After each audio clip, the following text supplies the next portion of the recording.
Hello, folks. Welcome to Thursday Night Wicked Ones. It is me, Sam, and I am running. There's no Telling Tales, and I am running Wicked Ones. I am not Wicked One. We are not Wicked Ones running Telling Tales. That's fine. Not yet. Yeah. So we are. I am running Wicked Ones. I guess to a certain extent we. Anyway, before I get to that, we are Telling Tales. And we do all sorts of roleplay for you to check out, streaming here on Twitch and now streaming on YouTube as well. So switching things up a bit, making things a bit more interesting.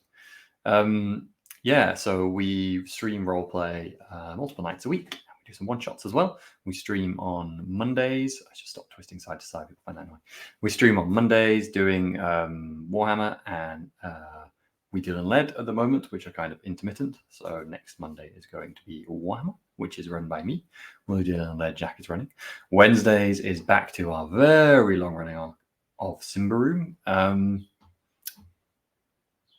remember what that arc is called, but it's cool. It's got a good name. Something bone. It's got bone in it, I think. It's badass. Go check that out. I'm looking forward to catching up. I'm just catching up with the last arc. What's bred in the bone? That's the one. My brain just remembers grinding bones to make bread, and that's all I can think of. So it kind of doesn't quite get there. Anyway, so yeah, go check out that on these Wednesdays. Matt's running those. And we also have this Thursday, which is going to be the very last live session of Wicked Ones. We are going to be switching to recorded just for scheduling reasons and other things. So you'll see the others come out on YouTube over time.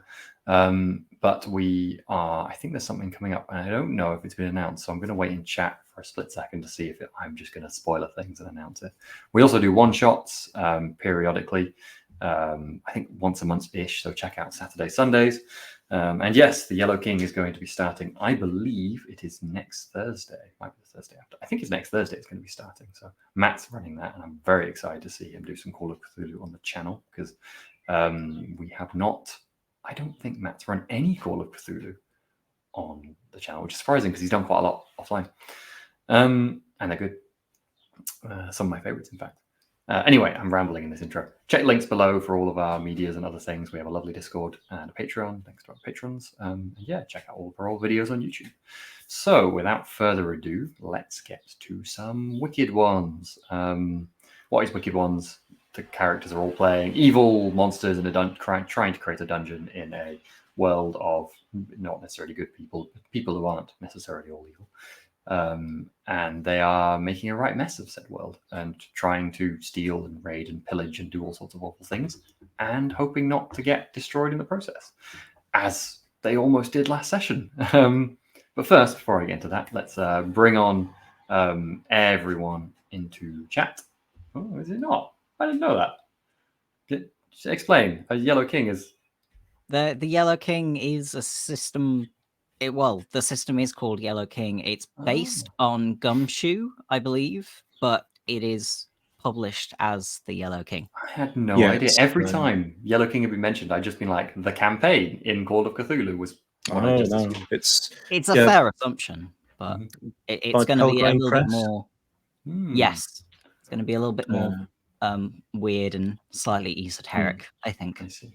There are Yellow King based campaigns in Call of Cthulhu, but this is slightly different take, involving maybe sort of weird alternate histories. Very cool. Yeah, because I'm pretty sure I've played Yellow King in Call of Cthulhu before. It's probably why I got mixed up. I mean, obviously we know it's part of the universe, but I think I played that with you. Yes, I remember that. We burnt a theatre down. Yeah, it was great. Does that narrow it down? That probably happens in every other one of them. Yeah. Anyway, so I said I would summarize what happened last session, and well, generally speaking, the characters have arrived in a valley of lots of different factions of interest. They've done all sorts of things. They've defeated a big old powerful vampire, which is pretty cool. Raided a wizard's tower, attacked a barony in the woods, and numerous other things besides. Most recently, they decided to have a rather convoluted and complicated plot, it's safe to say, where they tried to get two of the kind of human factions to fight each other, the barony in the woods and Riverton. at best, I think this had was partially successful. They didn't really manage to like get them fight each other, but they did manage to ransom someone they'd kidnapped from the daughter of the Baroness of the Woods. But I don't think they were very persuaded. And indeed, last session, it materialized that they definitely weren't persuaded when they proceeded to chase you back from your trickery on the gates of Riverton all the way back to your dungeon. And Beepo, at the meantime, was off doing things in Riverton and disappeared, so was nowhere to be found. And the party retreated, well, the other three members of the party retreated into the dungeon and were met by 3 mighty heroes in plate armor and 3 hirelings following them. Usefully, your whispers in the woods that surround your dungeon kind of set them apart. So the 3 great warriors made it in by themselves. It's safe to say the dungeon was largely ineffective at even slowing them down to any great degree. I think they entirely destroyed the fungi at the front. The bats and Slitherax, the giant snake, ran away. And the wire trap was good. The wire trap, that was the one thing that did a good chunk of damage. Yeah, your wire trap was really effective. The body snatcher also did a little bit of damage. Oh, he was actually quite. Yeah, he did his little crawling away skirmish tactics. Yeah. He hid himself in the wall and just started pinging spells at them. Yeah, that was quite good. He did do good. So there you go. You were down in the body snatcher earlier, Sam, before we started. But I guess. Yeah, don't speak him down too much. You might have to save your life. Yeah, life. Anyway, we'll get to that. So they made it down to the sanctum, and there was an awfully pitched battle in which it's safe to say both sides got really pretty wrecked. Tereth used his new ability to turn into a monstrous creature, which proved very helpful, it's safe to say. But nonetheless, these opponents were very resilient and nearly brought all of you down to, down. Tereth and Slee are both feral now, and Osric was struck down, losing both of the health they have in this game. Effectively became wounded, and you were hit again successfully when wounded. So Osric has died. I'm not quite sure if the other players have realized it yet. Perhaps they have, perhaps they haven't. Sorry, characters. Players have. You're right. It was hard to miss from a player point of view. But you did manage to kill 2 of the 3 heroes under there. So the 2 warrior types, effectively, the Centurion and the Defender. The Defender's had both of his eyes ripped out and eaten, I think, if I remember correctly. Yes, along with the head as well, I think. Ultimately. Yes. But yeah, maybe Tereth spent a little bit too long extracting the eyeballs. Could have been more efficient there, but you know. The way you said that wasn't not extracting the eyeballs. It was no. I could have taken the eyeballs faster. It was clearly critical. But the cleric is still alive with very little health, it's safe to say. Having basically probably just standing over Osric and turning around to see what's there is kind of the situation in the sanctum. But before we get to what's actually going on, real quick, because I will forget, XP. You were furthering your ends by staying alive, so you can get an XP for the furthering the plot, effectively. Still take XP, Sam, by the way, if you're curious. I was going to say, the staying alive part does not apply to me. The dungeon as a whole. Okay. Yeah, maybe you're right. I don't know if literally dying can count as part of your proceeded on the quest towards. What the next one is doing awful things, isn't it? I think we all managed that. I mean, Slee and Tereth definitely matter. Did Osric do an awful thing? I'm trying to remember. I think Osric died trying to do it. I was trying to trap a man's soul. Yeah. But is all intentions really enough? I'm at like my XP tracker is full, so I don't know if Oh, okay. You haven't spent. I mean, well, it's full after I just got 1 point of XP. I mean, I wouldn't be mean and say you can't have more because you're just going to spend it too anyway. So you could X another thing. That's fine. Thank you. Chris, for the sake of I don't want to mean and let you have no XP at all, feel free to take 1 XP for Beepo. For not even turning up. That's incredible. Beepo. Not Imagine a turning up roleplay is game where quite you get monstrous. sick pay. It's probably a union. Well, there must be a union for monsters, surely. Mm-hmm. And who became bloodied? Was it just Osric who became bloodied, or were you? I don't think Tareth's blooded, but Okay. Reckless XP is blooded or feral. Oh, apologies. In that case, everyone except Beepo has gained that extra XP as well. I would also like to nominate Tereth for getting an XP for utilizing gear or supply, because setting up a trap of fire ants over the door. That was genius. Yes. I love that. I wish I could give you 2 XP for that. That was so much fun, the fire ant section. I mean, maybe giving a point to Osric as well for his attempted use of the soul crystal, which ended up working in a very different way. Because you were creating the circle and everything. Actually, yeah, you're perfectly right. I mean, it's a crucial plot point that you've created in the use of that kit, so you can have an XP for that. Unfortunately, my teleporting knife rake never got used, so no. There's creative, and then there's something else. There's still time. There's still time.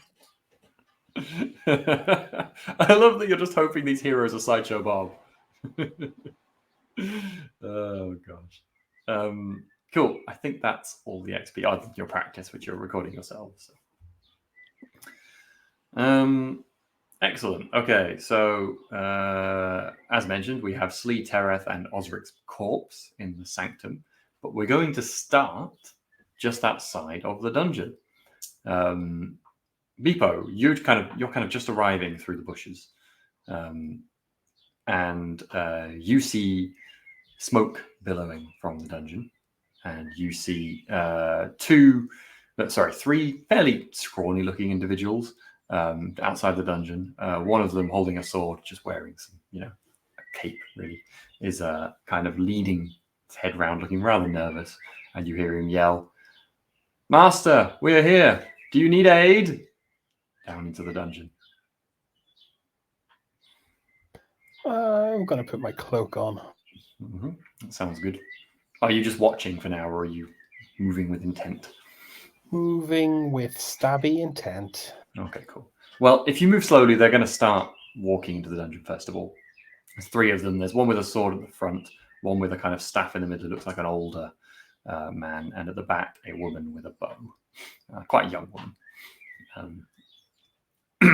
They head into the dungeon, and as you're by the dungeon entrance, skulking closer and closer to them. I think I do want you to make a skulk roll, but it's going to be basically dominant position. Yeah. Because you're wearing invisibility. It's also 2 dice, which is nice, so let's give it a go. Mm-hmm. 5 and a 3, so that's a mixed and dominant. Yeah, that's fine. So you are not spotted. You're in no real danger. I think the lady at the back kind of goes and then shrugs, just thinking it must be just a drip of something or something else in the dungeon. Maybe you pause for a second and start moving after them again. You notice that there is no fungal spore creatures moving towards them out of the side room as they head down into the dungeon. Something's definitely happened. It falls to Beepo. Are you going to try and leap for an attack, or are you going to follow them further in? I will make my first and probably last stand when they get to the umbrella stand. That will be my last umbrella stand. Brilliant. Well, they're probably about at the umbrella stand now because it's near that junction, isn't it? So, I mean, I think you can roll for the umbrella stand then. It was a tier 2, if I remember correctly. Although we can break up the map to have a quick look, perhaps, as well. So, how does this actually work? I don't think I've actually rolled for a trap yet. Basically, you just roll 2 dice to see how much of a success you have, and then narrate said success. So this is a trick, if I remember correctly. What it's kind of intending to do is make 50-50. They either become utterly, utterly obsessed or think it's completely meaningless. Okay, I'm not going to try and assist because that's kind of combining two different chapters of the game together, and it seems a bit scrunkly. So I'll just take advantage of what our great Galbatorandrix provides. I did know that is a 2 and a 5. That's a mixed. Mixed. Okay. So I am going to roll a dice, but I quite like you to narrate. I'm going to roll a dice, but actually weight it to see if any of them are taken in by your mixed. There's going to be a fairly low chance. Only a 1 and a 2. Oh, no. Ah, the last one is though. Not 1. So the woman with a bow, the other 2 walk past it without even glancing at it, but the woman with a bow is taken in. Can you describe kind of what she sees, what she thinks this is, why it's so immensely precious? I think she'll move past and kind of stop and then go back and kind of make a hissed whisper to try and attract the attention of the other 2. And from her kind of satchel, she will take out a small kind of book of arcane spellcraft and start kind of examining very closely the details, kind of muttering, going, "This can't be. This can't be, but it is. Why are these runes here?" The man at the front turns around and goes, "Come on, they need our help. Come on!" And she, yeah, exactly. She utterly ignores. She doesn't even look up for him. I'm going to make a roll to see how they decide because I think that's fun. Okay, they're going to push on and just ignore her. One of them just, and they just move on. So she is now. They've gone round the corner. She is alone. So they're in the bat cave with no bats. She is alone at the junction. She'll be there for a while. I think I can turn 2 into 1 if I'm a little bit careful. So I'm going to just move past her and pursue the next one. Absolutely. And maybe when they have to go single file is when I'll strike. I think strike in this case is metaphorical. I'm going to try and do some magic. Okay, sounds good. I think we'll cut back down to the dungeon for a second, then, or the sanctum, I should say, for a second, then, to find out what's going on there before we get to your action. So both Slee and Tereth are feral. There's probably not a lot of choice going on here for your characters, is there? There's only one other person alive in the room, which is this cleric. I mean, do I need to ask? This is really just a who gets to tear the cleric apart first situation. Possibly. I mean, so because I, in beast form, I do take on another dark impulse.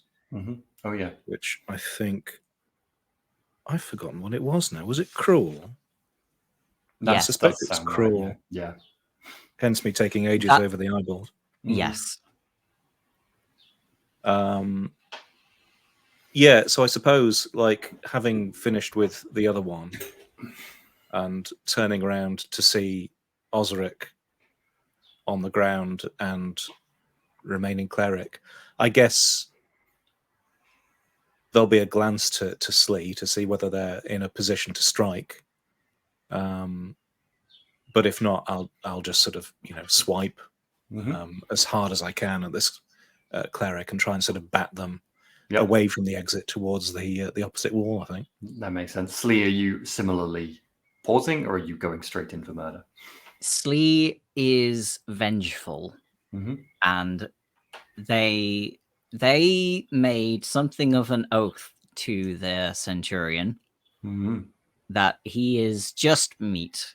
So Slee is going to start stripping the body and preparing their meal. Incredible priorities. Amazing. Off you go then, Tereth. In fact, I like to imagine this the cleric who is kind of preparing to try and run just pauses for a moment that Slee hasn't tried to fight or kill them at all and is just instead preparing the body already. I feel like that's uniquely horrifying. I'm basically just like ripping pieces of armor off pieces of armor and potentially pieces of him. Yeah, that makes sense. Don't need these bits. They're not tasty anyway. No, that's not edible. Do That's you have a not meat. little napkin you're tucking into you? We'll get to that bit. That's next. Can you imagine if you were in the middle Salt of a and pepper. fight with Slee and you've just been hit and you just see Slee putting a napkin on the fire? Oh, awful. Just awful. In that case, Dareth, go ahead. Make your Right, roll I smash. can't remember whether I used my dark heart that I got from going feral. I think I probably did. I just watched the into the last session. I think you did. Yeah. Okay. Well, it's 3 dice for smash. Because I've swapped moves bouncing left. with smash. 2, 3, 5. So mixed. Well, a mixed is 1 damage, and he has 1 health remaining. So describe how you end this cleric as he tries to run. He's just about trying to escape up when he hears this voice. I think I'll probably just like horizontal swipe, probably aiming to disembowel, and just sort of splash gore across, in a nice artful spread across one of the walls. It's like cinematic. The cleric runs, Tareth raises a claw, and then it just like cuts to the wall. Yep. Yeah, I like that. Perfect. Yeah, he doesn't even make a noise. Just all of the parts of him that were needed to make a noise just go all over the room. And he just kind of, much of his innards now out, falls to the ground, more or less immediately, because there's not a lot of him left to keep standing. It's kind of the middle section is a lot of it's gone. It's kind of crucial, really, for It is. It's quite important. Yeah. It's safe to say his face goes immediately pale, and death is upon him near instantly. Those eyeballs are still looking tasty, though. Osric, you blacked out for a second. Then you wake up on something very hard and cold. You open your eyes, and it's dark. It's kind of a strange light in here. Like the light seems to be refracting off in all different angles. As you get up, you look down and you realize you're on, it looks like glass, just a solid sheet of glass you're upon. And as you look around, it looks like you're almost in a giant glass cage or something, but it's solid. Strange. I want to kind of tap on the floor, how far away, like, is it big? It's very big. Yeah, you like it's like it's probably 20 or 30 meters straight in front of you, and then it angles upwards at like a 20-degree angle and goes off up, and then it angles upwards again, so it's up towards the sky.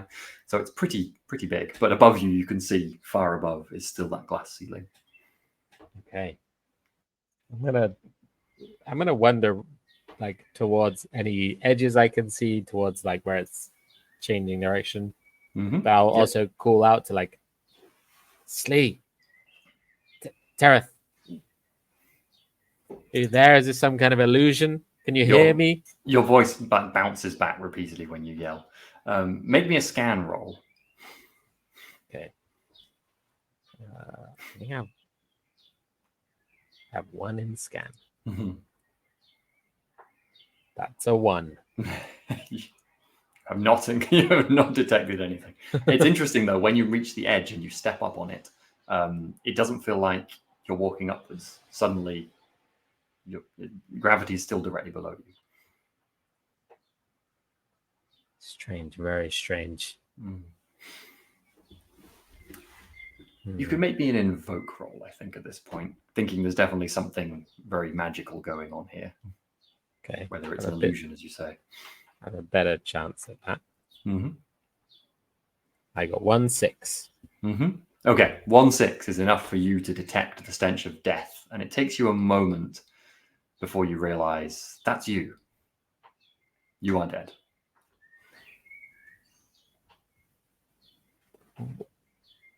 I mean, you didn't know what was there after death, I suppose. is Osric aware enough to put 2 and 2 together? Like the inside of this clearly looks like a crystal. Mm-hmm. Does he remember what he was doing before he died? You more or less remember. You don't remember being struck. You remember kind of trying to do the ritual because you were struck from behind and then you blacked out and then you woke up. Yeah. I think that's a safe bet that Osric realizes now. Yeah, the spot would have also given. The scan would have given it to you as well. So Yeah, like he knows he's dead and he knows he's in a weird crystal shape and he remembers what. Oh no! Oh no! Oh. I will now give you your scan for free. You can't really see through this material at all from where you are, but you just have an idea and you lay down basically against it with your face right against it. And when you're right up against it, you can just kind of see the shimmering outside and you can see the sanctum. In fact, you probably see your body about 3 feet away, crumpled in a really not comfortable looking mess with black blood pouring out. And it's enormous. It's like a mountain to you from where you are now. Osric physically recoils from the sight of his own dead body. Mm-hmm. And then I think he's going to press his, like, he's going to try and, like, shout into the edge of the glass. Like, Dareth! Dareth! Dareth. It bounces all around.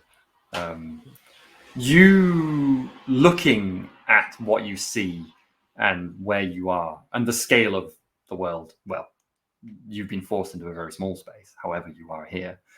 Your first feeling is shouting like this isn't going to do anything. There must be another way. But you know that this crystal could speak, so there must be something you can do. I'll cut back to the others and let you have a think. Since Osric's probably going to have a bit of time to sit there and think at this point. Okay, then, Beepo. You are, maybe they've just gone in round the corner, these two, into Slitherax's lair. No Slitherax to be seen. So maybe as they're going in there, I'm going to invoke. I'm going to let out a shout from underneath my cloak.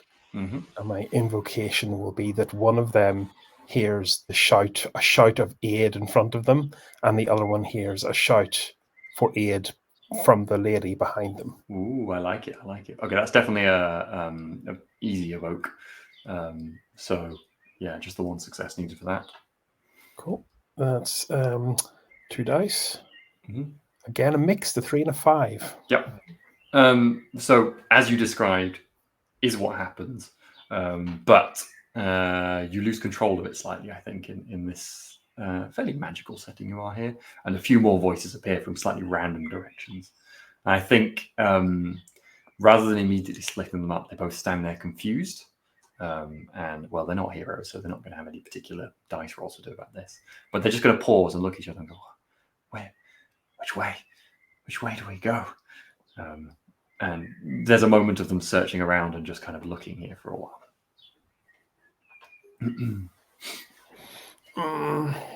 They're split up a bit now. Maybe they're only about 15 feet, not a lot, but a bit.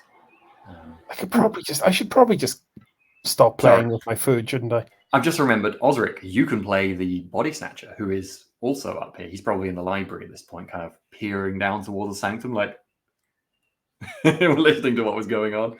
But he will be nearby and will probably have spotted these two. Maybe he's lurking. So, okay. I think he'd definitely try and be hidden, given he doesn't know how strong these people are. The other people are very strong. So he's going to try and hide and then get a feel for what they're doing, how competent they seem. That makes sense. Yeah, so they don't seem very competent. They're currently wandering around confused near the entrance to the library. And I'm assuming Beepo is about to also attack one of them. And the nearest one is the one with the sword. Young man with the sword. Yeah, I think so. Beepo's going violence mode. Makes sense. Yep, you're in a dominant position here as well, because, striking from an invisibility cloak is pretty effective. Effective the first time. I think this will be a full-on. I'd like to do this as a full-on skulk roll, traditional cloak and dagger situation. Sounds good. Sounds good. I like it. Okay. There's a 4 and a 1. So I think that's a fit. No, 4 and 5 is mix. There's a 4 and a 1. Yeah. So basically, it just puts you in a stronger position rather than having any greater effect other than that. You haven't managed to actually hit them. So effectively, what happens is you'll skulk it behind them, but you don't find the opportunity. But I think maybe you've managed to. You're kind of skulking round a corner, and you've managed to almost like back this person into a corner where they can't escape you. So they're just kind of checking they're about to turn around. So you'll get another chance in a sec, effectively, from that. Body Snatcher probably won't act until Beepo does, do you think, Sam? Yeah, I don't think the body snatcher, I guess, cannot see Beepo anywhere, and so probably not going to fancy their chances like 1 against 2. No. So probably stay hidden, but we'll be like at the ready in case anything happens, or any slither-acts or traps or anything happens to any of these people. That makes sense. Before we do another attack from Beepo, it's worth asking. I feel like Slee is in for the long haul down in the sanctum. But I think they could be interrupted. okay. Well, Tereth will be the first to interrupt. So, Tereth, are you staying down in the sanctum for now, or are you acting in any other way? You did hear the voice earlier from up in the dungeon. You don't know what's happened to that, obviously. I think I would probably head out to the sanctum and, yes, sort of head towards the entrance, trying to find this other voice. Mm-hmm. Yeah. Maybe sort of snarling at Slee as I pass. Mm-hmm. Slee was big. Stomping off. Yes. Get the silverware out. Oh gosh, amazing. Little so candle. Beepo, you're and the body snatch will both see this because you're both pretty close enough. You see an enormous monster coming out of the sanctum. You don't know what this is. Never seen anything like it before. Now I will let Beepo make a roll to figure out that it's Tereth because it's probably somewhat recognizable. But I think I'll need a roll of Scan? Yeah, I guess scan probably, isn't it? Yeah. Or banter, if you want. Just, knowing Tereth. No, if scan was a 2 there, which I think is a fail, so I have no idea what that is. You'd see a monster. You don't. Obviously, a monster might be good news for Beepo. It's not like it's an enemy for you, but it's definitely something you don't know what it is. So Beepo's reaction to what can only be described as a target-rich environment, I don't think matches normal people's reactions to situations which might be grave danger. Beepo's going to just do the same thing again, but maybe with a little less, still a skulk, but ready to just get torn in as soon as they can find purchase. A frustrated skulk. If you have dark, do you have any dark arts as well? You might. I don't actually. I'm on 0. Oh, never mind. I rolled a 6 and a 5 though. Amazing. Yes, you basically kill this person. Describe how you kill this person. They've just turned around from a corner. They're trying to search, effectively find a hidden passageway or something. Beepo will tap them on the shoulder. They'll turn around, and then all of a sudden, Beepo will drop the cloak and just basically go to town. Claws, teeth, toenails, whatever. Just full-on chainsaw mode. Yeah, so there is a hideous scream as someone is suddenly torn apart by a terrifying raging kobold, who you recognize as Beepo. Well, the body snatcher and Tereth do. The woman with the bow whips around. The woman with the bow is still by, I think it's the guy with the staff. The older man with the staff whips around seeing this and goes and realizes suddenly he's alone and tries to dash towards the door in the library, which is still closed, of course, so he has no hope of getting out of it. He starts battering against the door. I think Tereth's probably more likely to be fast here and also hungry. Are you gonna smashy smash, Tereth? Yeah, full charge, I think. Mm-hmm. Yep, sounds good. Go for it. I'll give you dominant position for a full charge. That sounds fair. 2 6s and a 4. Whatever you would possibly like to do with this person, you can do with them. Dinner and dancing. Yeah, just maybe there is a scene of dancing around with their corpse. Yeah, that might possibly happen. No, straight up, just the fastest enemies to lovers arc you've ever seen. Wow. Perhaps you feel like painting the library red. You could do with redecorating. Yeah, I was probably going to start by some sort of spinectomy, but yes, I think whirling frenzy of delight and yes. So start with the removal of the spine. It's quite a high start there, I think. I don't really think that counts as toying with someone at the point the spine is removed, but. No, the toying this time around is later as I whirl them around my head. I see. Duly painting the library. Yeah. I don't think that's good for the books. I feel like Tereth is tall enough that it's kind of over the bookshelves on the walls, probably. Does it sound like soft rain? The body snatcher is just coated in it. Beepo's probably near there as well, as just bathing like this. Body snatcher is definitely cackling at the sight of this. Everyone's having a fantastic time, it sounds like. Neither of you still, I think, know it's Tereth. Body snatcher may be slightly less comfortable with the monster, though, to be fair, than Tereth might be. Maybe not immediately fleeing, but certainly I think he'd be happy that the monster seems to be on our side at the very least. These guys coming in and not on our side, and the monster's killing them. So that is fair. That is a good point. So that is raid defeated. But we're going to stick with roleplay scenes just a little bit longer because we're going to come back to Osric. Now, did you have any particular ideas or suggestions, or shall we just play it out? I can throw a few more things your way. I think Osric's immediate thought would be I know, Osric realizes he's seeing this through the perspective that he's still somehow a body, but would know he is not a body, and gravity is not affecting him. So he would think, can I fly in this area? Can I become bigger? Can I Absolutely. The moment you have that thought, you fly, you lift off. You think you can be bigger, you just do, basically. In this space, you seem to have total control over what you are. Make me another invoke roll at that thought. Okay.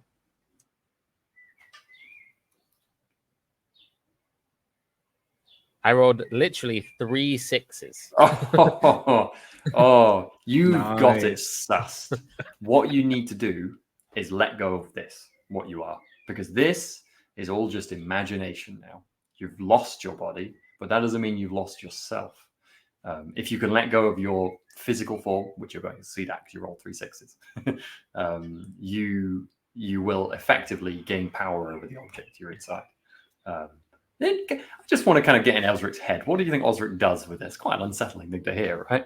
Although you are a necromancer. I think Osric is torn between being kind of fascinated by this because it's a thing that he's probably read about and done to other people and has some knowledge of while never having this experience.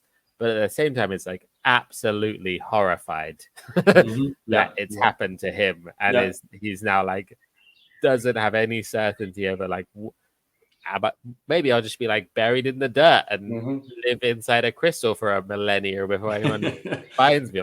Is terrified, but momentarily fascinated while he's figuring this stuff out. Yeah, amazing. I love it. I also love to imagine that Osric is now reflecting on all of the undead things that you've used, and also you definitely haven't exactly respected their free will or anything really, and then now you are dead. Osric becomes a good guy at this point. Good turn. What's the opposite of a heel turn? A face turn. Oh yeah, of course, face Because turn. you become a Osric face. turn. But Better hope the Osric body has no snatcher. face. Better hope the body snatcher doesn't come down and Doesn't go. have "Ooh, look heal at either. that." Being under the control of the body snatcher is maybe a fate worse than being buried in the ground for a millennia for Osric. Hang on.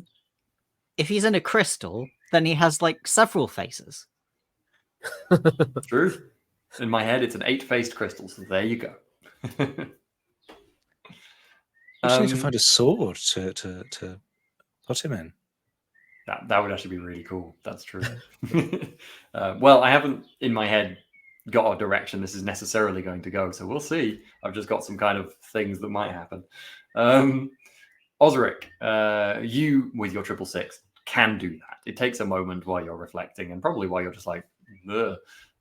But effectively, as you watch yourself and think about this and close your eyes and then look down, your form is disappearing. And after a few moments, you are nothing. You're just thoughts in this space. And you kind of expand just to see where those go. And in a few moments, you are the crystal. And you feel like the crystal is your body. Okay. Osric will attempt to. Osric knows that this crystal can like shake or like rattle with a soul inside it. Yep, I love it. So he will attempt to do that. Okay. I want to roll here, but I really don't know what role it's going to be. Is it just going to be an invoke? I kind of the idea of something else. Maybe finesse. Okay. I have a bit of finesse. I could do finesse. Okay. I'll try and finesse my way to shake the crystal. I got a 6 and a 1. Yep, the crystal shakes. Not loads, but you just kind of go like, bleh. It's a bit weird. You basically rock yourself about all of a sudden. You know, you don't have physical control, so it's a bit weird. As in, you're not moving, you're not moving yourself. You're effectively just, you're a solid object. Somehow. Yeah. Okay.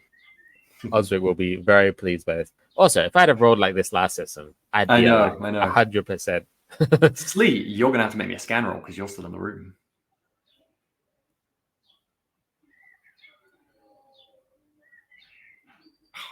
That was a 1. I really wanted you to succeed at that, damn it. Osric, as you jump, you can, over your own corpse, you get a glimpse of Slee. Still looking large, but not quite as large as before. Now you're the size of the crystal. I think it's a pretty big crystal. It's like this big, you know. Slee is currently trying to remove the Centurion's boots and giving it like a furious shaking to try and get it off. And there's still like the clattering and the sort of thudding of the body against the floor, and doesn't hear the rattling of the crystal. Osric, Slee doesn't seem to have noticed, as John said. Osric curses Slee's appetite from inside the crystal. Do you maybe like just wailing incoherently in amount, not like crying, just like rage noises. I love it. Sam, roll me a banter just for the fun of it. I feel like you probably got 1 in that, but okay, I have 1 in banter. That's a 2. There is no noise. What are you going to try and do then? I think Osric would see if, like, he has spells and stuff. Can he do any of those from inside the crystal? He's gonna give it a go. What are you going to try and do? What spell are you going to try and cast? Raise dead on your own body. I mean, there are a total of 4 corpses in this room. I think all of them. Go on. He's gonna try and cast Skeleton Surprise on the body that Slee is messing with / eating / taking the boots off of. Okay, I like that. Thinking How dare! If he can mess with that body, then Slee will be like, "What the hell did that?" And then, that makes sense. Pay attention. Okay, you are in I'm going to give you that you can do this, but it's in a dire situation. It's certainly a different situation to be casting from. Okay, I think it is a tier 1 spell. Okay, so that's still pretty good chance. Maybe wait. Let me double check. Maybe it's tier 2. Mhm. Okay, the thing I'm thinking of is corpse explosion. Stealth and surprise. Don't do that one. Just mortally injure Slee. I can still cast things. This actually is a very dangerous one. The corpse rumbles, then explodes in a dangerous shower of flesh and bones. Yeah, no, But- maybe not. Uh, It's up to you, I suppose. I mean, Osric, maybe he'll do it, but on a different body, not the one Slee is on. The body of the defender over the other way. You can. Yeah. And that's interesting to reflect on. You can sense the bodies. Okay, Osric likes that. It's good. As well as the living people around. You can now sense Slee. And actually, maybe you just think about this. Yeah. You can also, at a greater distance, sense Tereth and the other bodies in the library. And Beepo and the body snatcher. Okay, interesting. Osric's getting more interested and less terrified the longer this goes on. But I will try and cast my spell on this body. It's a mixed. Okay, that's not going to be good enough on the dire effect, sadly.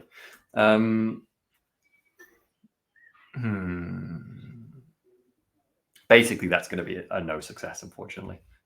You kind of grasp it, and you can just feel kind of rumbling, and then the corpse just farts.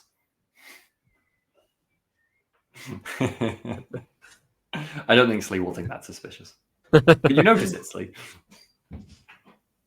Osric is still encouraged that seems like this could work, but we'll try and recoup some energy maybe before doing it. I like it. Well, I feel like we should still continue roleplay scene just because this is so much fun and someone's going to figure it out before we end. So, are the other characters going to head back down to the sanctum, or do you think there's something else you want to do? So, was there still one fascinated by... There was one still fascinated in the entranceway. Beepo knows that.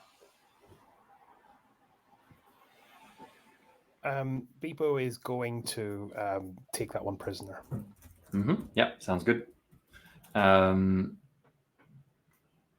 You'll need to do something like a finesse or a smash, not to fight them, but to drag them away from. I had it written down. Wait a minute. Now I want to say it. Galbataroxyginix. Galbataroxyginix. Okay, well, Beepo has a better idea. Is going to put on the invisibility cloak and lift the stand and have it float, wobbling in midair like it's some kind of pantomime ghost into the prison cell. Are you going to make any noises? Probably going to be making a noise. They'll be like, People will not be able to contain themselves. I love it's a ooh, the whole way. Yeah, they're enthralled. It does not matter. They're just like they don't dare touch it, of course. Tonal range in this show. It's sorry. Tereth, it's great. I love it. Gremlin. Tereth, you probably see this individual following. I mean, you know it's Beepo who's carrying the umbrella stand. It's straight into your dungeons, partly constructed, I still think. I'm just gonna let it happen. They don't even look at you. Yeah, I think at this point, yes, rage is dissipating. So Tereth will probably start turning back into usual Tereth shape, but still covered in gore and bits of gristle and blood and whatnot. Yep, that makes absolute sense. Do you think you would head back down to the sanctum then, or do you think you're gonna just maybe search these up here? I don't know. I'll have a quick once over, but yes, I'll Having had a quick look around, I'll head back down to the sanctum and yes, catch up with events. That makes sense. I think you probably maybe glance at these bodies. They're all clearly poor, just followers. They're not very interesting. They've made a bit of a mess in this place, but note Slitherax isn't there, no corpse, and that's probably. Yeah. Oh yeah, that's a point. I'd sort of yell, Slitherax, there's meat if you want it. There's like a 20-second delay, and then a slow, like, grinding of gravel nearby. You don't see Slitherax coming, but sounds like they're coming back. No. Cool. Yeah, the good treasures are going to be down there on those shiny, armored people. Sorry, go on. Yeah, I'll head down and see how Slee is getting on. I want Slee and Terrace to make another scan roll. I'm assuming that Osric is kind of just trying to draw attention to bits and bobs still, right? You think you're rolling around, or do you think you're trying to do something else? I think if Osric is now kind of had sight of the room, would definitely be moving around when he sees Tereth and or Slee come in. Mm-hmm. Okay, cool. Give me another finesse roll. Okay. It's going to be easier this time.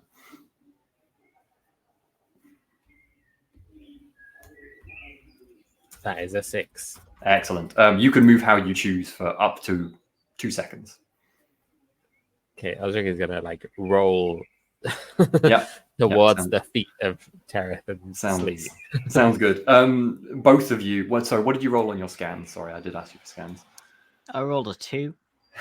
I rolled a 4 and a 1, so I got a mixed. Okay, so Slee is just real busy with this body, but Tereth, you are you just come in the sanctum and you notice the crystal rolling in a totally unnatural way directly towards Slee, more or less, about 2 meters across the floor.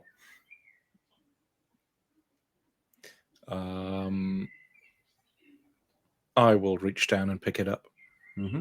Yep. So as I think I maybe mentioned, it's about this big. It's quite a sizable thing. There's 8 facets, and the ends are capped in metal, like maybe a brass or something, with a little loop so you can hook it on a belt. The moment you touch it, you hear something. Okay. Osric, are you trying to talk to Tereth? Yes, definitely. Okay, what are you trying to say to Tereth? Say your piece, and then we'll see if that's actually heard. I think firstly I'd be like, Tereth, I'm dead, and no one's even said anything. My body is right there on the floor. No one's even mentioned. Slee's just been eating a guy for like 10 minutes. Could you make me? I think this is going to be an invoke, which is pretty good for you. I do get a 6. Bloody hell. So a ghostly, ethereal voice, but unrecognizably Osric's, appears in your head that says exactly that when you're holding this crystal. In my head. Okay, right. Okay, well, I'll look around and look at the Osric's body. Mm-hmm. And maybe sort of poke at it a bit. Mm-hmm. Definitely dead. Just nudge it with your foot. Yeah. Osric, Tereth, you haven't tried to respond, presumably, in any way? Not yet, no. Okay. I'm sort Osric, you can continue talking while this is going on. You don't know if Tereth heard you, of course, because Tereth hasn't said anything. I think Osric's gonna assume he has, by the way he's immediately walked over to my body and then started poking it. Like, see? I'm dead. Completely dead. I'm in this crystal now. I don't know what's happening, but I'm here. What's Slee doing? What? Maybe. Oh, this is you know bad. perfectly well what Slee's doing. Slee, you hear What? Tereth speak. Yeah. Osric's. Well. He's in this crystal now, I think. Beepo, you can have arrived by this point if you like as well. Oh, why did he do that? I don't know. What's he going to do with with the body. Can I hear Slee talking? You can hear everything. Yeah. I think I'll wander over. I'll sort of carefully place the crystal on the top of Osric's body, just gingerly, to see whether anything happens.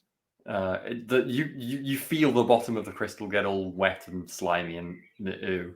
It's not very nice. You're currently sitting in your own body. Nothing happens. I think Osric would definitely at this point be attempting to like, can I get my soul back in my body? Like, you must admit, part of you thinks that, and the other part goes, it's not going to work because that body can't accept because it's all mushed. You need to get a better body before you do that. Okay. One that's not mushed, or at least not completely mushed, but the spine is not functioning anymore.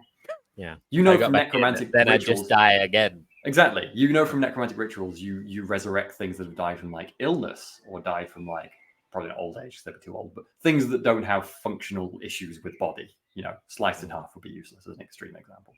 You wouldn't raise your own body right now. You could, however, raise the body of the defender, even though he's got no head, because you basically do the head job. The rest of it's fine. I'm not saying you could do that right now. I'm just saying from general necromantic techniques, you could try. Osric thinks about that, but then it's like, I want a body with a head. Just put the crystal. Just have the crystal. So noticing we build something better. Build it better, Osric. 10 foot high, 12 foot wide. With umbrella stands for legs. That's what he'd have wanted. I think he can hear you. Well, he's not good. Ask his opinions. Get his requirements. Build out a plan. So I'll pick the crystal up again. So what do we do, Osric? What's how does this work? I don't really know. This is my first time being dead and going inside a crystal, but I think I could get back in a body. My body is now garbage, but other bodies could be good. I like the idea. A nice, big, strong body. That would be great. I don't know how I don't know how the magic will work, but maybe first step is find a good body. Osric, you do go, that defender's body it's a big start. What's left of it? Yeah, he does. He has a good body. A nice body. He is at least 4 foot wide, maybe even a bit wider than that. Maybe the imps could sew my head onto his body. Osric, I would like you to roll me a either a finesse or a scan. Finesse is better, so I'll try finesse. Mm-hmm. I got a 6 again. 6 and a 2. Really, being dead suits you. Yeah, maybe I don't need that body. I mean, I think I rolled a 6 nearly every roll. It does make sense, I suppose. You're kind of perceiving the crystal now because you are the crystal, so you're becoming more used to this body. As you're talking, you realize, and Terrence probably feels this, well, it's a bit weird. You can make the crystal vibrate, and it makes a noise. And actually, as you say that, you kind of manage to go with the crystal. You could probably speak using this with a bit of practice. Okay. Osric does some like vocal warm-ups. Yeah. Terrence, the crystal as you're holding it, and everyone else hears this, probably just goes, If there's like a silver tray or something metal that resonates, I'll put the crystal on it. Oh, you put the crystal there, it's like really loud. Put it in one of their discarded helmets. Oh, yeah. Amazing. He's learning fast. This is good. 12 foot tall, 18 foot wide, blades of death. Maybe if we put him on top of that guy's neck and then put the helmet over the top, then it would look like he's got a head. cut the crystals from the cavern, create a resonance chamber, make his power wide across the whole landscape. The river shall be his blood, the trees his fingers. Lord Osric. I like the sound of that. Don't give him ideas, Beepo. Beepo's already kind of grabbed some pens and papers and is frantically scribbling out equations. Oh no. This is fun. Oh gosh. I was going to say I'm happy to kind of move us into downtime there because we've kind of reached a somewhat summary of this. Everyone knows Osric is now Crystal. Oh no, there is one final scene I wanted to do. I wanted to do the body snatcher peeking around the top of the sanctum and going, Osric, I heard some. He's dead, isn't he? No, he's better than dead. Much better than dead. What's that mean? Hold up the crystal. Cackling wildly at this stage. The body snatcher. Crystalline voice. yeah, that's fine. Let's say you can roughly talk now, and the body snatcher will be totally floored by this, and we'll just be like, I have ascended intentionally. Just have to be wary of high surfaces.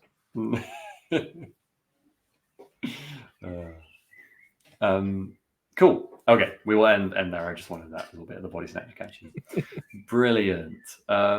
So we're in downtime. I think people are going to be very glad to hear the first part of downtime is blowback. Sorry, not blowback. Recovery. What? Not blowback. You don't want to hear a blowback. That's the worst thing to hear.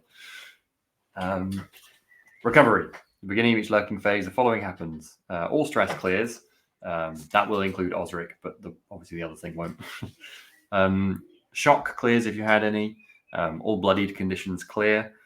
We'll get to what might happen with bloodied and stuff with you later, Osric. Use supply slots and use defensive gear is all cleared. Once per cycle abilities, items, and runes refresh. Now, I will pause and say I will be nice, and if you want to right now, you can use the library. It's the last chance, and then because then it will be refreshing, so you can use it again the next cycle. Because we forgot to use it in the entirety of the last cycle since you created it. What the library lets you do is create something about the world. Set something you want to become a rule for this world. It could be families, it could be history, it could be even something kind of physical about the world if you wanted. Something to help Osric, perhaps, that could be quite fun. I don't mind. It did, I think, suggest that you can establish a fact about the world arcana. So that might well be. That could be fun. Useful or relevant in this case. I'll think about what I could think of as well that might work well with the crystal. But it's just players, so obviously you're involved as well, Sam. Maybe we could do something temporal, like establish that there is a summer festival along the river, and then we can use that later on as something to jump that could be off quite fun. Yeah, I like that. There's all these drinks here, aren't there? So there could be a festival of ales and spirits and all that, and all of the drinks get together. Oh, we do have the now this might be an interesting time. Not that this is necessarily something that has to come now, but it might be an interesting connection to Osric's new condition. We do have the haunted castle full of spirits, which would be an interesting link to Osric currently being bound in a crystal. I believe they're neutral, so they wouldn't be necessarily aligned against you at all. So there could be something there if you wanted to link them in. Maybe that could link to the festival. I've also had another idea, which is perhaps at least one of the societies on this world have a ritual of mummification for the dead, which could be very fun for the acquiring of bodies. But that's just another idea to throw out there.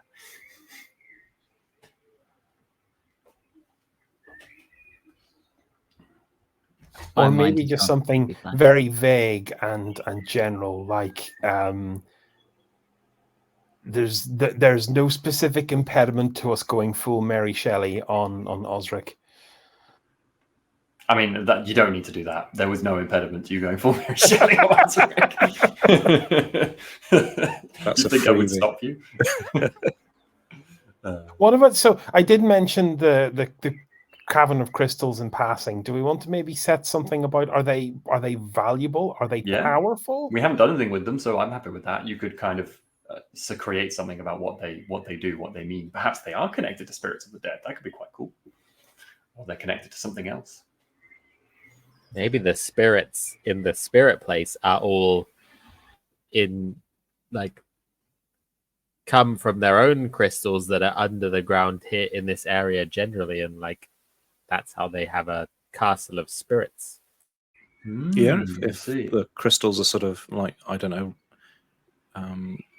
resonate with the energy of spirits or the dead, or can be used to channel it, or something like that. You know, that's interesting. So maybe when people die in this world, like, you know, literally a crystal forms deep underground or something like that, and that's for some reason that's kind of what ends up.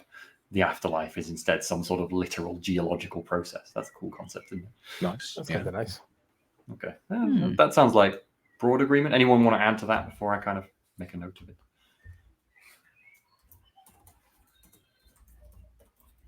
I think my first thought from what I can't even remember who said it now, whether it was Sam or Steve, was more that the crystals in that room are the same stuff that Osric's crystal is made out of, and that the spirits at the distillery also have their own crystals. That has been mined from our dungeon, basically. Oh, okay. So the dungeon is where the crystals that the spirits are from or reliant on somehow was sourced. Interesting. Okay. Or maybe because maybe these crystals are underground and have lots of different places. For some reason, where the castle's been built, there was a great thing that broke all the crystals, and that's where all these spirits have come from. So, like, in that particular place, they're concentrated for that reason. But maybe they can't leave and go anywhere else because of that. But that's why Osric can inhabit this, because it's a mobile crystal. And if you were to thread shards of crystal into a body, say, you know, that might be a way of... Yeah, that makes sense. Also, if you were to, say, spike a large amount of some kind of food or drink with the powdered form of an inhabited crystal. Ooh. Wow, that is that possession or is that entrapment? Which I mean, I like this idea. So it's probably not healthy. No. We can all agree it would be bad. Fantasy microplastics. Oh gosh. Perfect. You know, these spirits, they never go. They're just like there. You can't recycle them. They just last for millennia in the soil. Forever spirits. Yeah, Like, but if you put a fan with them, it's really good at cooking eggs. A fantasy world where you've got like a worry about magic pollution. Yeah, that's actually really fun. Oh god, the fish keep sprouting wings and flying away because there's magic in the water. Yeah. My pork on my plate has started talking to me. Why did you have to cast that spell? Nice. Very, very... well, we'll create another world Evil Dead. For another session, perhaps. Yeah, we're putting that little kernel away. Perfect. Sometime else. So the crystals, we've established that. That doesn't mean the characters understand it completely, but you can get inklings as we play, obviously. I mean, it's the sort of thing where you will fall into it, so it's fine to play into it a bit. But, yeah.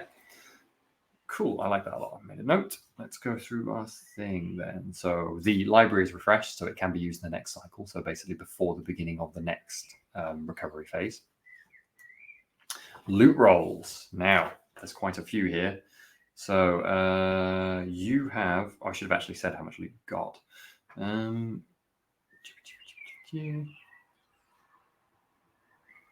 Last raid and calamity. So... Oh gosh, I just need to switch back to my raiding things. It says how many loot things you get in the raid, not the other thing. That's so helpful. Loot from raid. Here we go. Target belongs to faction at least equal to your dungeon. 1. Each tier higher than the target. 2. So this is for the raid. because I don't think you had loot dice from the raid. So it's 2 tiers higher, isn't it? It's tier 4. So that's River 3. Town. Yeah. Mm-hmm. Each source of good loot you grabbed. Can you think of specific good loots? This does not include the gold bar that's going to upgrade your dungeon tier. Only I can't remember if Beepo grabbed anything. Did you grab anything from Thingy on the way out? In the dungeon, no. From the, I think I was just there on a desecration mission. I don't think I would have pulled anything from desecrating. Was there also? Did we tot up loot from the boat? Because you also got that boat, didn't you? I'm not sure if we tied loot up specifically from that. Don't remember. I feel like we didn't. I'm pretty sure I missed a couple of sessions either. So I feel like at least one person got some loot from the boat because there was a bit of a fight going on. My brain says it was Slee. I'm just going to give you 1 extra from the boat, so this is just a total loot dice. Each adventurer taken out, so now we'll go for the adventurers you took out. So that's 1, 2, 3, plus an extra 1 because the Centurion was a faction leader. So we're up to 8 loot dice, and that's it. That's a lot of loot Does dice. that mean we each roll 8 dice? Is that how that works? I remember it's not really clear. Oh yeah, the loot dice thing is really confusing, isn't it? So it was page 256 and page 234. Now we'll thank you. It's good old, it's on multiple pages. Yeah, so I've just gone through that. Take out adventurers, that's fine. 2, 3, 4. No, not 34. So loot roll to find out the type to count your gold. Well, like the amount of loot you hold from your last raid. So yeah, that's correct. Yep. Yeah, so you each get 8 dice to roll. Wow. Tells me you're going to get. Oh god, no! But that's tell because each dice counts for something. Gives you something based on its result. Oh my gosh. This is the spotty bit of the rules. This is so much because you could easily get. 8. I know it was a lot, but then there's the whole combining successes into. Yeah, so if you get multiple 6s, you can get some crazy good loot here. Oh, I wouldn't worry. I don't think any of us will be rolling 6s. Maybe with the. It could go right. If you only get 2 or 3 failures, then that's filling up your dark arts nicely. To be fair, can I or your minion pack. Not roll loot given my general situation? Escaping barely with my life, not really coming back with anything. I think you should roll 4 loot because that's the loot for what was going on in the dungeon, but not the rest of it, if that makes sense. Or maybe I could swap my loot for some kind of environmental effect as a result of the desecration. That sounds good. So just roll 4 dice. I think that's fair. I'm happy because you're only in part of it.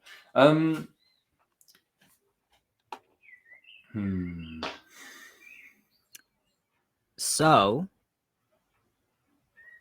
I rolled 6 failures. Luckily, I take one of those as a dark heart, and then the other ones I overdo it, and I don't know if that stacks. I can't think it stacks. I hope it doesn't. I don't see how it could. No, so I think you're just going to overdo it once because it would be crazy to have to overdo it 5 times.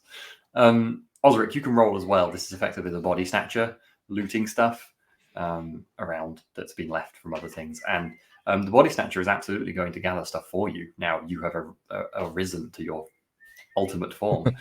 Nice. Obviously the dark arts. No, you can still take dark arts. It makes sense to me. Okay. How many loot rolls does the body snatcher get? You were involved in everything, so you can have 8 as well.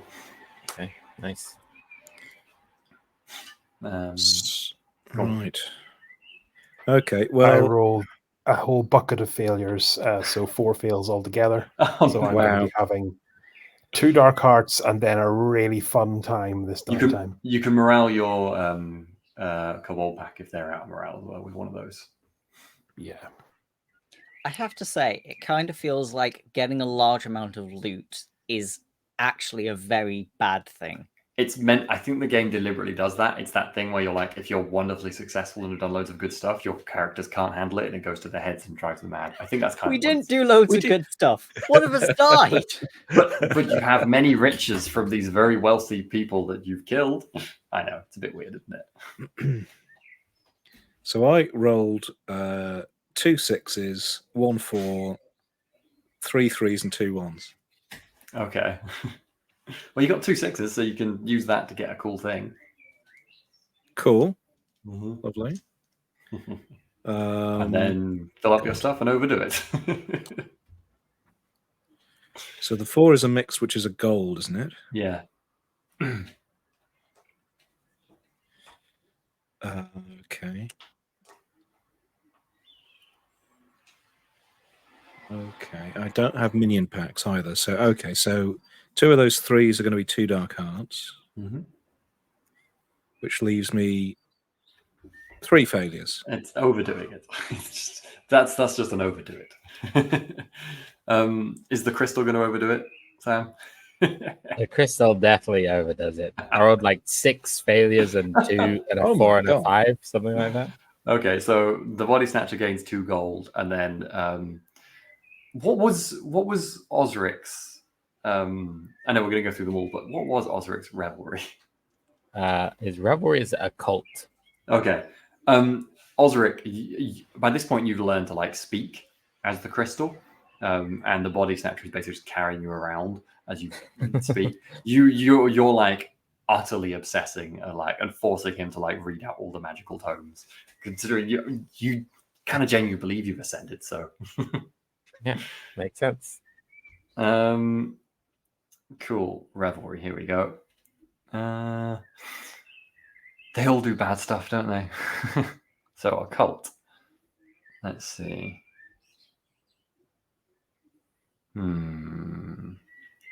don't like any of those. So I think what's going to happen to you, Osric, is you get basically the body snatcher reads out a spell for you that unexpectedly blasts out of the book and fires right at the crystal, and a small crack appears in it. That's your blowback. Well, This is thing. going to be short-lived. Could you? No, I'm going to note that down. I don't want to tell you. No, Dan, you're 5 minutes from death. No, actually, It's not quite that bad. It'll be a 4-segment clock, and then you'll just shatter. Osric does try and escape out of the crack. 100%. I think I'll give you information on the crack. It feels kind of like it hurts, but only when you think about it and you try and like. I think it's more your ascended mind goes, oh, that's just old thoughts from my corporeal days. But equally, you are bound to this crystal, and the crystal itself is not invincible. It reminds you of that. Okay. So, without the crystal, berate the body snatcher harshly. you don't know what would happen to you without the crystal. You're not certain you would just cease to exist, but it doesn't seem like a fun idea. Yeah, the body snatcher is thoroughly just like. Okay, Steve, what was your revelry? Gambling. Okay. I think you are gambling with the prisoner. And really frustratingly, they managed to outsmart you. And obviously, you don't give them the winnings. They'll be mad, right? Just go no and take it from them anyway. But I think it gives you a shock to the guts. It hurts. Okay. Beepo, what is your revelry? My revelry is occult. Occult as well. Okay, yeah, we're going to do that for you. You basically like just are messing around with all sorts of ingredients that you should not be messing around with, trying to create things that might explode, and they do explode. is what happens. It just blows up all in your face, and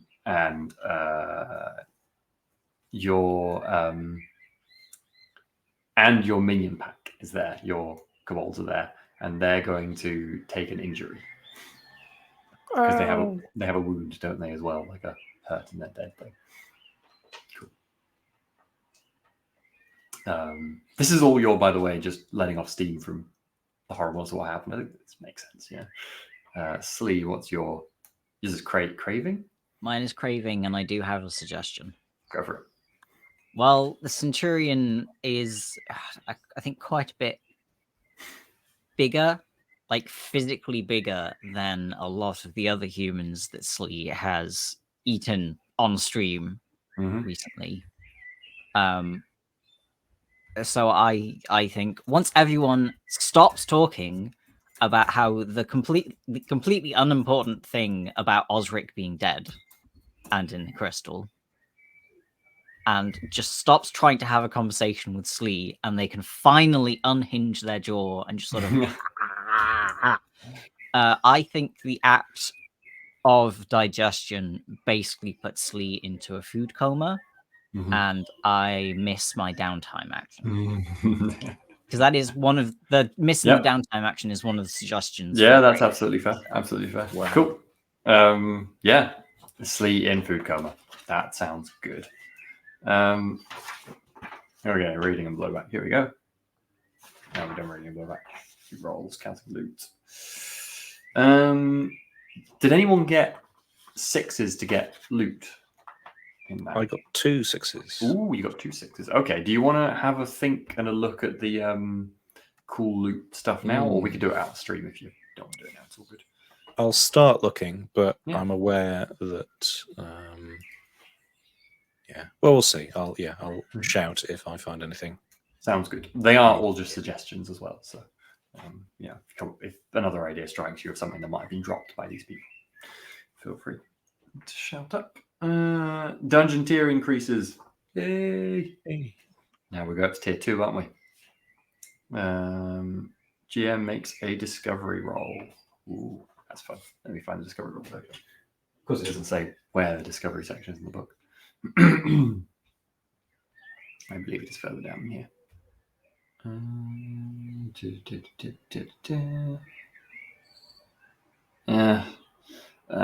Book would be so hard to navigate. Oh, here we go. I found it by just flicking around like a maniac. Discoveries. You roll a d6. Okay, that's fun.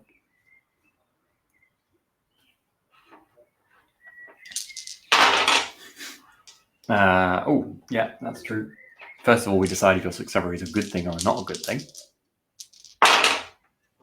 Okay, that is a success. You'll be pleased to know. So, a good discovery. You've had quite a lot of good discoveries, I feel like, because you got Slitherax and the crystals, which were both quite good, weren't they? You got any bad things? I don't think so. The river? Well, that's kind of neutral. Oh, I suppose, actually, Slitherax was from a... I don't remember. Okay, what's that going to be? That's boring. There for inspiration. Oh, that's fun. That tunnel up to the north that the Imps were digging out from the minion lair. Suddenly, when maybe the body snatcher's perhaps up in his lair, he notices one of the Imps just goes and falls into, and there's a hissing sound and a bubbling sound, and then it's sort of like sound. And the body snatcher probably wanders up to have a look. And a cavern has opened up underneath there. It was like a cavern that was hidden under there. It's very dark. And in the middle of the cavern is a black pool. I feel like it'd be fun to roleplay finding out what this is. So the body snatcher goes to find... I mean, would the body snatcher be carrying you around all the time, Osric? Probably not all the time, because I think Osric would need a break from the body snatcher. Yeah. But I don't know. Let's say he's not, then he goes to find somebody else. Yeah, sounds good. Well, everyone else is probably in the sanctum, so he's probably going to head down that direction anyway. I mean, Osric. I don't imagine Osric will be anywhere else. To be fair, so was it off for a wander? But I'm going to roll to see. It's Beepo in the Sanctum who is first to draw the eye of the Body Snatcher. Okay, Body Snatcher. Beepo, there's a tunnel. There's a tunnel. The imps have found something. I think one of them's died. What are you talking about? Use real words. Let's go. Everyone! Yeah, Sleet Terrence, if you wish to be there, you are there.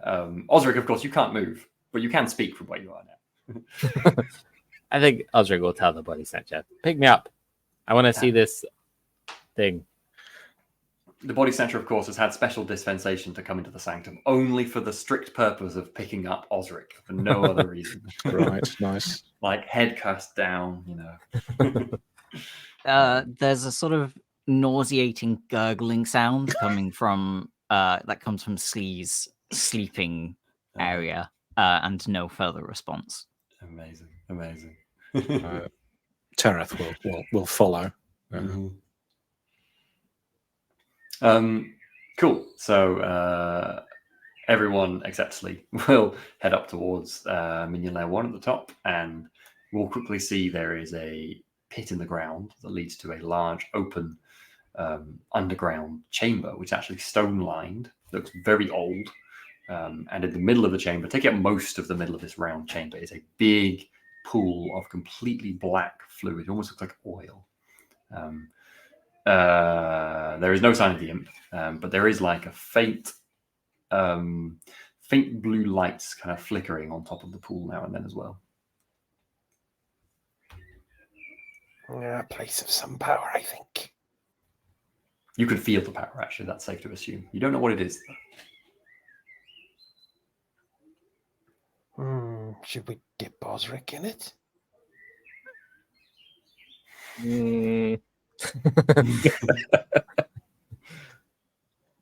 Maybe let's investigate first. We could throw another imp in. There's an imp like right next to like Beepo now going, heh, heh, heh. You leave the moist friends alone. They can move around without assistance. The imp dives in on your command. Flimbo, no! Lands in the water. Lands in the fluid, and it goes bloop, very slowly. And the imp comes up and goes, eh. And it's swimming in it happily for a moment.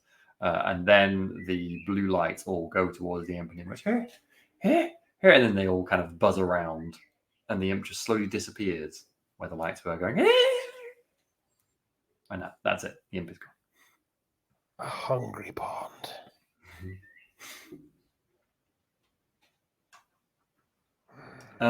As you're watching, kind of not sure what to do with this, the blue lights slowly rise and kind of spiral upwards towards the hole where you all are.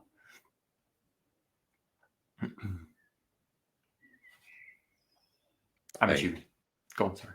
Are they sentient? The question is quickly answered as they form into the shape of a person. And turn to... I think they turn to Tereth, because you were the only one who said something. And they look at you. They actually like twist their head sideways, but don't say anything. Not a human, a humanoid shape. Sorry. Okay. Greetings. Welcome to our lair. The form will do a bow and then straighten back up. Might I inquire as to your nature? Have you been here long? Do you know more of this place? Nothing happens for a moment, and then it just nods slowly, and then yeah, okay. They start. It kind of the form dissipates slightly and then moves specifically towards Osric and being held by the Body Snatcher. Is the Body Snatcher staying put, Sam? I think Osric might be like, "What's it doing, Body Snatcher? Move away, move backwards." Back up just a little bit. Keep backing up. No. Take the power. Merge with this completely well understood thing. It keeps slowly moving towards you, but will stop when it sees you moving away. And kind of just back up again. Deepa, you think it could be helpful? I don't want it to just take me into a pit of blackness. If you spend too much time thinking, you spend no time doing.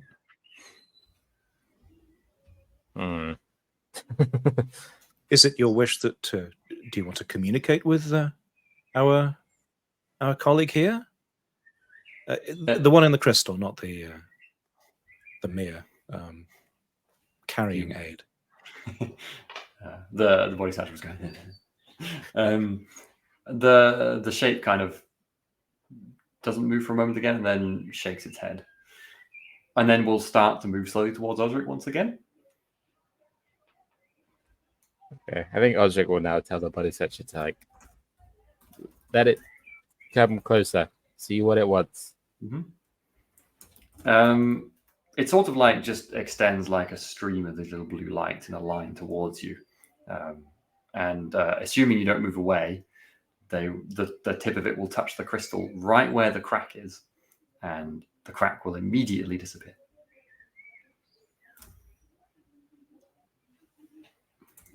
It fixed the crack. Mm-hmm. It's a helpful fixing spirit. Roll occult, Osric, since you touched it. Invoke? Sorry, yes, invoke. Okay. A mixed. Okay. You don't know what they are exactly, and you don't know how to communicate with them. But what you do know is these things, and you don't know how to please them, which is important yet. You have to figure that out. I might have given you more information with a bit of success. But what you do know is these creatures will heal the bloody condition once per cycle, whenever you go there. Okay. Seems to be a crackomancer. I think I think it's friendly. I think they will heal us, but I don't know. I don't know what they want. That was my sense from the crack fixing. Bring it some of the other crystals, maybe. Or you Sure. can be boring and research it. Amazing. Well, given that we've just fed it 2 imps, I wonder whether there's a trade. System of trade going on here. Mm-hmm. Taste for imps. Another I'm sure hungry larger spectral prey mouth would. to feed.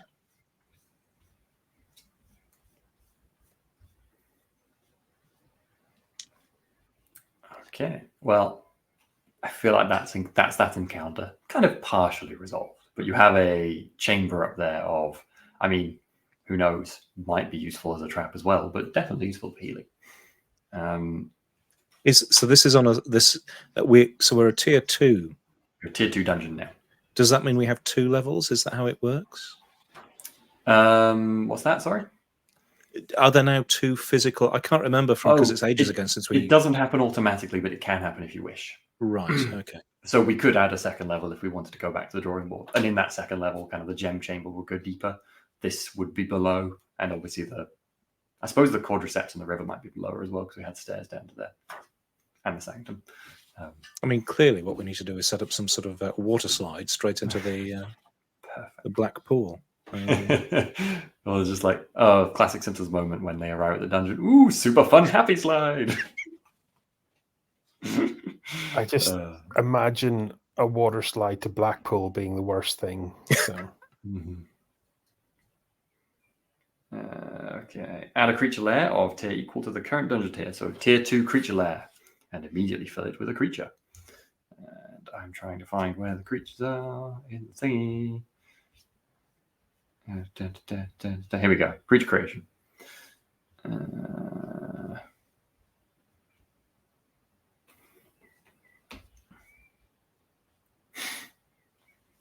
Creatures attracted to your dungeon, you decide what kind of monster it is.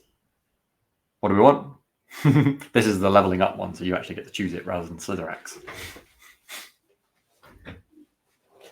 Examples here are Basilisk, Clockwork Warrior, Ghost, Giant Snapping Turtle, Giant Scorpion, Lava Snake, Skeletons, Sludge Monster, Swarm of Bats, and Zombie Horde.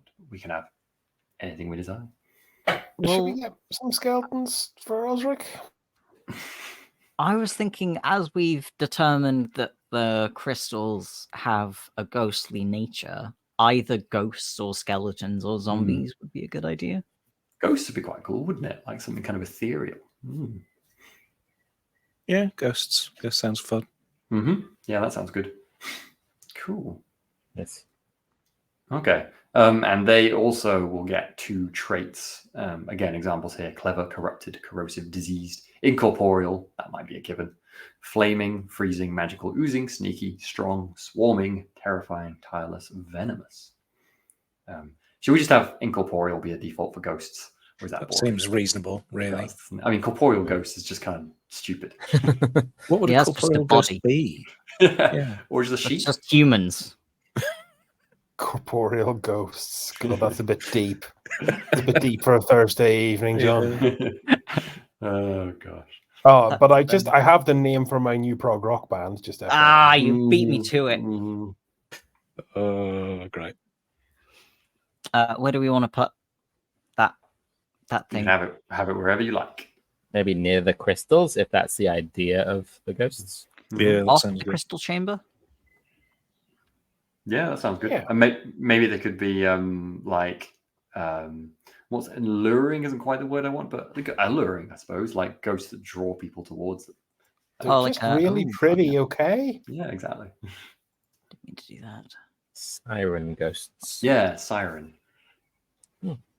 That's kind of a descriptive word. Siren, incorporeal ghosts. Perfect. Like this? I might posit that as we move into a potential season 2 for this, that we have a moment to shuffle the dungeon at some time. We can record that. Agreed. I agree. Yeah. It's for people watching. I know we've said it before, but it's worth reiterating. All rooms in the dungeon can be moved and placed wherever. This isn't a strict "you've dug it, it has to stay there" game. Clearly, in this world, physical matter is not persistent. I don't know what the word would be there. Immutable. Yes. Don't question it. Cool. So that's the ghost chamber. Yeah, I should make a note of these things that are changing. I've made a note of the blue fairies, ghost chamber, and they were incorporeal and siren. And I've put the black pond sort of up here because you said it like fell into a cavern. Yeah. So I put it dotted, and then I'll put stairs as we'll like dig it out properly later. Perfect. Yeah, and it says otherwise player characters and dungeon denizens grow in power. So this is more just a general how you rank against others. So you are now tier 2 in the world, which means you can face up to things that are tier 2. Dungeon tier also contributes to engagement rolls and how much loot you gain from raids. We should remember that as well. So we've done discovery, downtime actions, and that's kind of the last of it. So if anyone has specific downtime actions, then Osric can have one here as well that makes sense for your situation. And give you all a second to think about what things you might be working on. But if anyone has something specific to jump upon. As a reminder, I think this here is a minion lair that's currently got 2 out of 4. And we've got 2 out of 4 of the prison as well, haven't we? No, I think the prison got completed. Did. Perfect. Yeah. It just needs to be drawn on. Cool. Yeah. And I don't think there's any other traps ongoing. I think all the other traps have been finished, but more traps could be done. It does seem like more traps are needed, I must admit.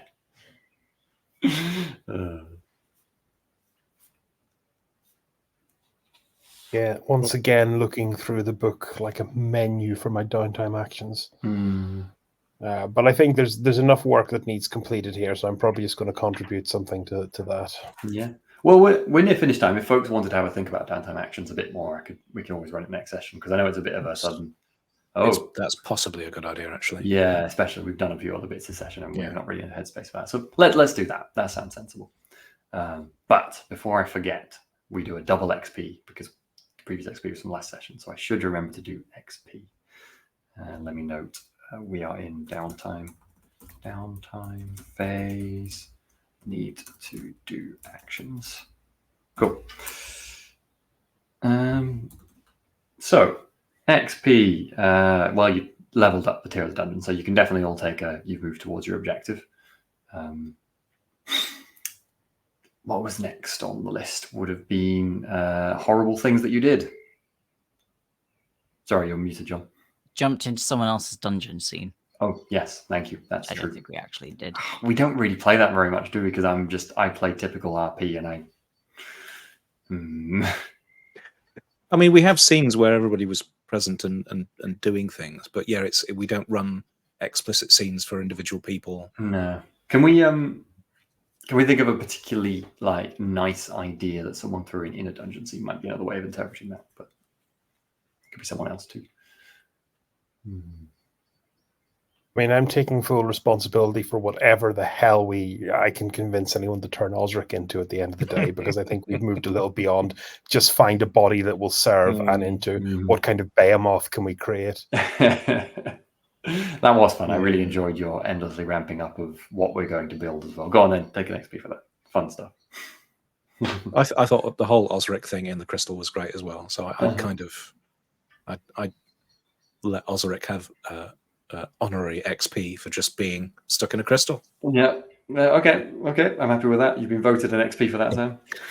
Technically, I'll happily take an XP for dying. Technically, you get an XP for being bloodied as well because the crystal got cracked.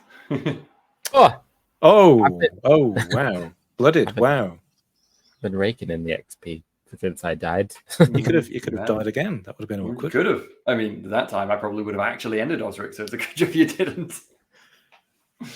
And it was interesting as well because I thought, normal characters can remove bloodied quickly, but I don't think that's possible if you're a crystal. How is this going to go away? And then you got really lucky with what was spawned in the roll. It's like, oh, this can remove bloody condition.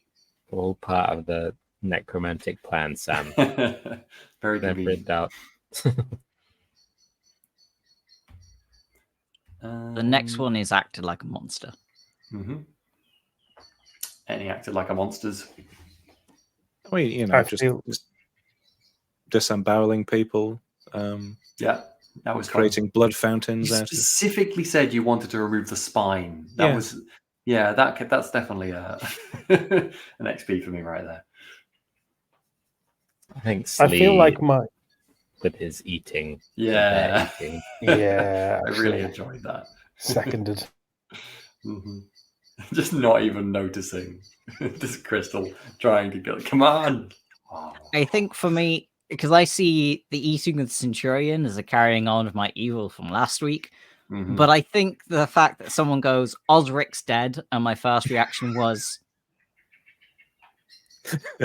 what are you going to do with him? Was particularly, It was very entertaining. Okay, any other being awful XP? I would like to nominate myself for my careful and then eventually very uncareful dismembering of the final pack of invaders. I will second that. Yeah, the specific adding in of toenails was what tipped it over for me. Yeah.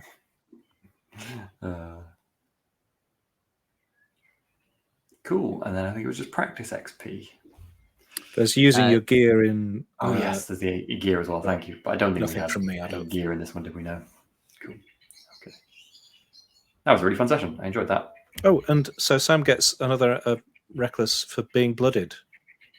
Yeah, we covered that. Yeah, the crystal got cracked. Yeah. A question about reckless, because I have a full track of reckless. It doesn't do like abilities, does it? It does like It's the scores. It's the characteristics, basically, isn't it? Yeah, the stats. So I can put a point in any of them. I think so. Okay. Yeah, Reckless is basically really good. Getting killed, it turns out, is useful. I have got a lot of XP out of being killed. You guys should try it. It just so happens you have to be on a summoning circle or like a binding circle with a crystal that can bind a soul at the same time. But would recommend. I'd really like it if I just had this vision of a little cart, like a remote controlled cart with a crystal in it, just scooting around. So adorable. Okay, it's two little googly eyes we could stick on the crystal as well. That'd be great. I love it. I love it. I mean, if it's any consolation, one of the things that Osric may be able to learn to do is to make the crystal fly. So we'll see how that goes. Nice. Excellent. Cool. I think that's us then, isn't it? Were there any Think so. questions or comments in chat or anything to read out? I think it's quite quiet in chat today, wasn't it? Yeah, a few things. It's the $6 million man from Patchwork Fez. The 6 halfpenny pet something. Yeah, that's probably more accurate, to be fair. Happens, yeah. I've definitely rolled better since being a Yeah, crystal. you rolled like real well this session. Yeah, except on loot, but on everything else I rolled very well. I literally had a roll where I rolled 3 dice and all of them were 6s. Damn. Yeah, you did. That was a good roll as well because that let you like inhabit the crystal basically. Because I was wondering if you might have a whole session of kind of figuring that out, but you did real well. I'm actually legitimately excited about the possibility of actually building something now for Sam. Really fun.